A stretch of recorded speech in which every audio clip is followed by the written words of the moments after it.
नमस्कार सब बहनों को राम राम। आज मैं आपके लिए 22वां अध्याय वैशाख मास का लेकर के आई हूँ। डेली हर रोज़ एक महात्म वैशाख का पढ़ा करो और बांदरी की कहानी रोज़ सुन लिया करो। बांदरी ही वैशाख नाई थी, व्यागर बांदरी ही वैशाख नाई थी, इसलिए वैशाख बना।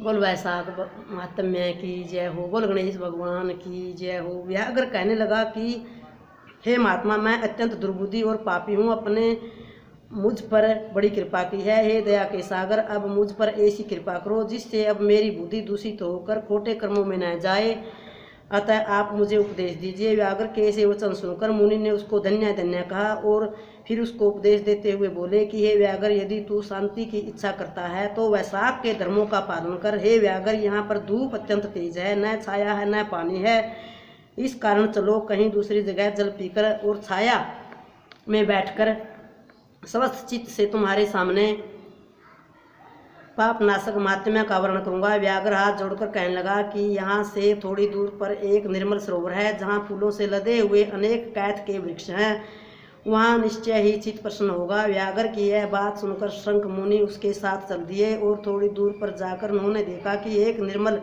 सरोवर है। मुनि ने उस सरोवर में स्नान किया, फिर देव पूजन कर व्याघ्र के लाए हुए श्रमनाशक मीठे कैथ के फल खाए।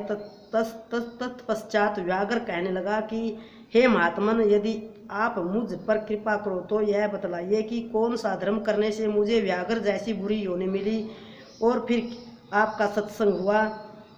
मुनि हंसकर कहने लगे कि तुम साकाल नगर में वेद पाठी ब्राह्मण थे, तुम्हारा नाम सतंब और गोत्र भी वत्स था। एक वैश्या से तुम्हारा प्रेम था, उसी की संगति दोष से तुमने नित्य कर्मों को त्याग दिया तथा शूद्र के समान रहने लगे। इस प्रकार तुमने आचारहीन होकर धर्म का त्याग किया। परंतु तुम्हारी स्त्री जो अत्यंत रूपवती थी, तुम्हारी और वैश्या की सेवा किया करती थी। तुम दोनों पलंग पर सोते, वह नीचे सोती, तुम्हारे पैर धोया करती थी। वैश्या के मना करने पर भी वह पतिव्रता वैश्या सहित तुम्हारी सेवा करती थी। एक दिन तुमने भैंस का दूध और मलाई खाई तथा तिल भी खाए। इस अपच भोजन से तुमको दस्त और वमन दोनों होने लगे और फिर दारुण भगंदर रोग हो गया। जब तक घर में धन रहा वैश्या भी वहाँ रही, फिर सब धन लेकर वह भी चली गई। इस पर तुमको बड़ी घृणा हुई और तुमने अपनी पतिव्रता स्त्री से कहा कि मैं अत्यंत निष्ठुर तथा वैश्यगामी हूँ।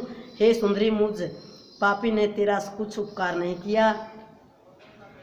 जो अपने नम्र भार्या का मान नहीं करते वह 15 जन्म तक नपुंसक होते हैं। मैं रात दिन महात्मा और तेरी अवज्ञा करने से निश्चय ही पाप योनि में पड़ूंगा। तेरे विनीत भाव पर भी मैं सदा क्रोध ही करता रहा हूँ। इस प्रकार कहने पर तुम्हारी स्त्री हाथ जोड़कर कहने लगी कि हे स्वामी, आप ऐसा क्यों कहते हैं? मैं अपने आप पर कभी क्रोध नहीं किया। यदि मुझको कुछ दुख प्राप्त हुआ तो मेरे कर्मों का फल है। तुम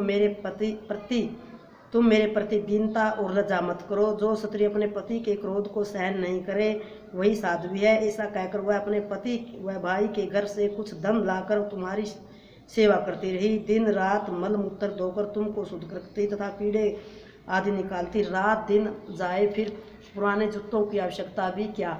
ऐसा विचार कर उसने अपने पुराने जूते उस ब्राह्मण को दे दिए। उन जूतों को पहनकर वह ब्राह्मण अति सुखी हो उस व्याघ्र को आशीर्वाद देने लगे कि तुम वैशाख मास में जूतों का दान किया है, अतः तुम्हारे पुण्य उदय हो गए हैं, क्योंकि ऐसे दान से भगवान हरि प्रसन्न हो जाते हैं। उस ब्राह्मण ने इस प्रकार का आशीर्वाद सुनकर व्याघ्र विस्मय से कहने लगा कि हे ब्राह्मण देवता, मैंने आपसे ली हुई वस्तु आपको लौटा दी, इसमें आशीर्वाद की क्या बात है?